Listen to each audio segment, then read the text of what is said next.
Ouais, c'est son deuxième flash. Ok, bien joué. Ils sont motivés les gars.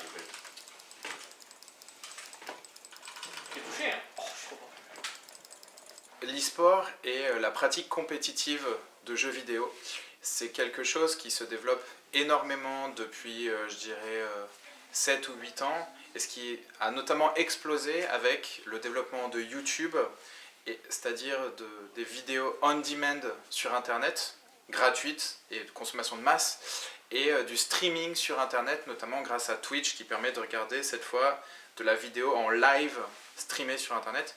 Et depuis que ces deux technologies sont arrivées, eh bien, la consommation de jeux vidéo compétitifs sur Internet, en tant que divertissement, s'est énormément développée.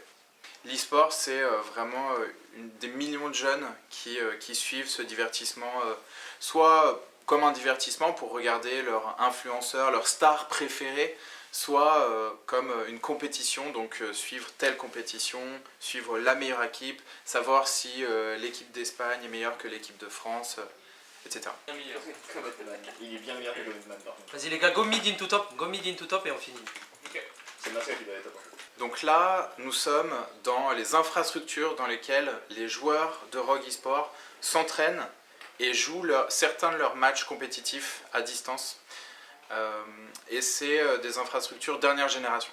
Ils sont entraînés par un coach stratégique qui élabore les stratégies contre nos futurs adversaires, un coach de la performance qui va les aider individuellement à s'améliorer sur le jeu, on a un coach mental, ils sont nourris par une cantine d'entreprise, enfin, ils sont très bien nourris, salle de musculation, des infrastructures sportives partout.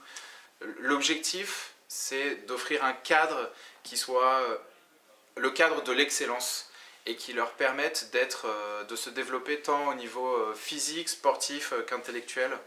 Parce que nous, ici, on est convaincus que s'ils ont une bonne alimentation, si leur corps va bien et leur mental va bien, ça se ressentira sur leur performance. Toute la journée. Et du coup on se retrouve genre en fait on était dans le même hôtel. Donc les joueurs habitent ici toute l'année. Ils sont autorisés à aller voir leur famille ou à avoir des vacances comme n'importe qui régulièrement, mais sinon ils habitent ici, ils s'entraînent ici 6 jours par semaine, du matin au soir. Chez Rogue Esport, il faut s'attendre à ce qu'ils jouent 90 matchs par an, donc des matchs à enjeu qui vont soit leur apporter de l'argent, soit nous éliminer d'une compétition, c'est ce que j'appelle un match à enjeu. Et ils vont jouer, je dirais, 200 matchs d'entraînement dans l'année. Ça c'est un live qui Il y a 5 joueurs professionnels et leur profil, donc ils ont 20 ans, 21 ans, ils ont le bac. Honnêtement, il y a différents profils. Il y en a peut-être un qui est un peu plus réservé que les autres, il y en a qui sont extrêmement extravertis.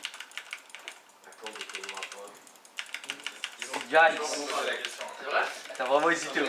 Alors notre équipe, l'enjeu c'est avant tout de performer. C'est la première année de la ligue de la LFL, la ligue professionnelle. Notre volonté c'est de pouvoir montrer que la Rogue Esport fait partie finalement des meilleures équipes françaises et s'inscrit dans la durée pour faire évoluer l'équipe et peut-être demain accéder aux compétitions européennes. Bien joué tout le monde hein. Bravo. Vous n'avez pas entendu cette question? Vous avez pas entendu cette question? Ouais, mais je l'ai dit, Nico. Nico, t'as parlé de moi. C'est quoi? Ah bah je veux savoir où était Nico. voilà mec, j'arrive. Yes. Il a dit ouais. On l'a fait, hein. En vrai il était au bleu mec.